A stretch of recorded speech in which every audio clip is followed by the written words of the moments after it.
Hey everyone, this is Oscar from Underdog, and today I want us to learn to listen to the low end of our track. As you know, all sounds have high frequencies, mid frequencies, and low frequencies, and so today we're going to be listening specifically to this track, and we're going to zoom in on the lowest frequencies.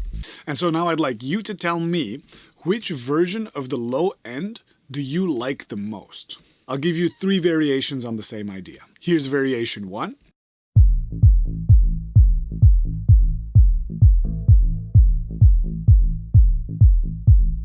Here's variation 2.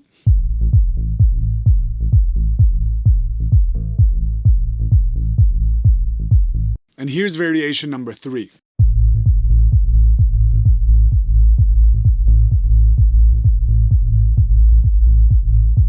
So which of these low ends do you think works best?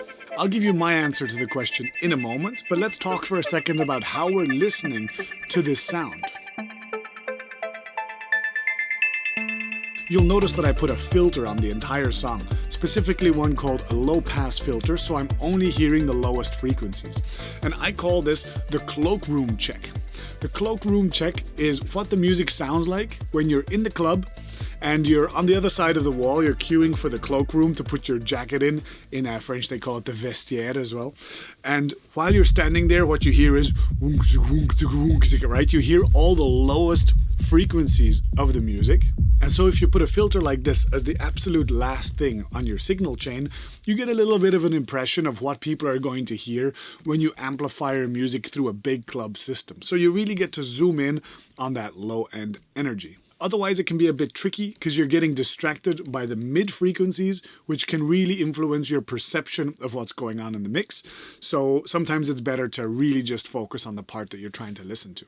So when I'm listening to a mix like this in its entirety, I can find it hard to really focus on the low end. So instead, I'll put a filter on it and then it suddenly sounds like this, much clearer.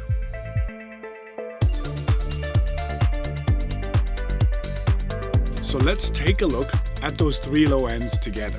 Low end number 1. What are we hearing? Well, we're hearing a very strong kick drum with not much else. In fact, the bass line that's playing in the main song isn't really present in the low end. It seems like there's almost just a kick drum. I would argue that this low end sounds a little bit too simple maybe a little bit on the amateur side, because sometimes what people do when they just start making music is they put some kick drums in their timeline and then they don't think further about the groove in the low end or sculpting their low end. They only just put the kick drums, and that's kind of what this sounds like. Or you could maybe say that this has too much separation in the low end. The elements are too separated. There's no masking going on. The elements simply don't blend together. Now let's listen next to low end number 3. I once made a track just like this and I tried playing this in a DJ set. Let me tell you, it does not work. What happens is that the low end, the big subwoofers of the club, they amplify this thing we're hearing right now, super loud, and it's not a pleasant experience because there's no clear storytelling here. Everything is stepping on everything's tail. So there's this enormous bass, which is muffling the kick. The kick is barely audible, and so as an audience, there's no rhythm in this part. There's no way of really telling how you should be dancing because everything just feels like one big soup. So there's no clear sense of prioritization and no clear groove in the low end because everything is stepping on everything. Too much masking, not enough separation.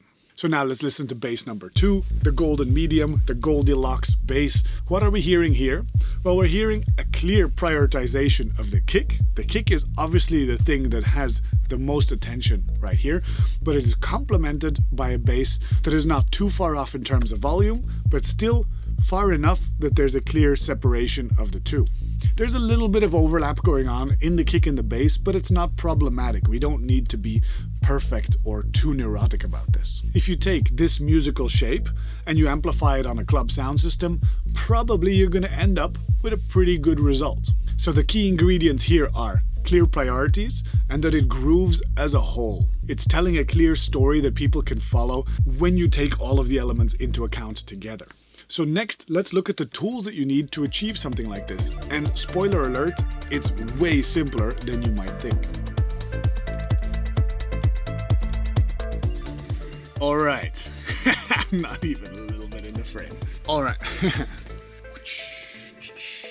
All right, so when we think of a bass sound, let's play one, like for instance, or down here. Cool. Tasty, juicy bass sound, right?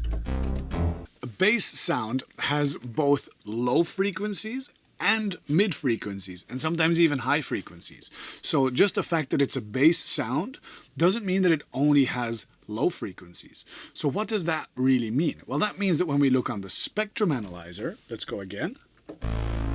On the spectrum analyzer, we see that we have subs and mids, and we can balance those individually. We don't need to treat this entire thing as one sound necessarily. What we can do is we can make sure that the mid frequencies of this sound are balanced compared to the other mid frequencies, and that the low frequencies of the sound are balanced compared to the low frequencies of all the other sounds. And so what are the tools that we have to do that? Well, it's way simpler than you might think. In fact, the equalizer that's inside of your DAW has something called shelf filters. And if you program 2 shelf filters, one for the low end and one for the mid of your sound, you can set the volume of those parts individually to be better balanced with the other elements that are playing at that frequency. So what you do is, wait, let me get into the DAW. So what you would do is, quite simply, you would put a cloakroom check on your master channel, play all the elements that are supposed to exist in your low end, and then use shelving filters to make sure that they all have the right priority compared to each other, that they all exist, but that the right one is in charge at the right time. For example, in this example, I would solo the kick, leave it where it is, because that's going to be my reference around which I build the other elements.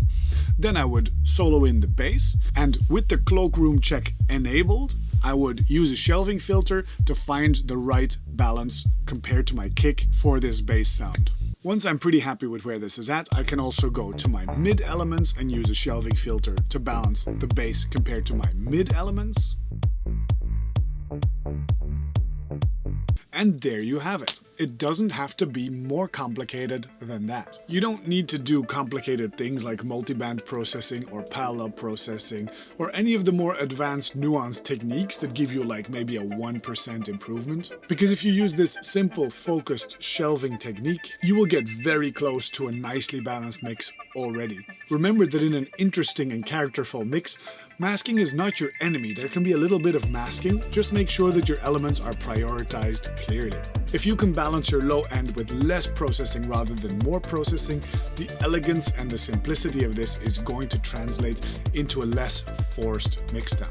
If what I said in this video feels a little bit stretched for you, like it's a little bit too complicated, check out my Foundations of Electronic Music course, where I take absolute beginners with zero knowledge through to the composition of their first electronic music tracks. Follow my personal music projects Face the Sun and Torque on SoundCloud here. Come show us what you did with this on the Discord channel. And if you're asking yourself why the bass line in this song seems like it's constantly moving and shifting compared to the kick, check out this video right here that I did about polymeters, because that's the secret that unlocks these kind of endlessly circulating bass lines. Like the video and leave a comment to show me some love, and until next time, stay producing, be good to one another, and take care. Bye bye.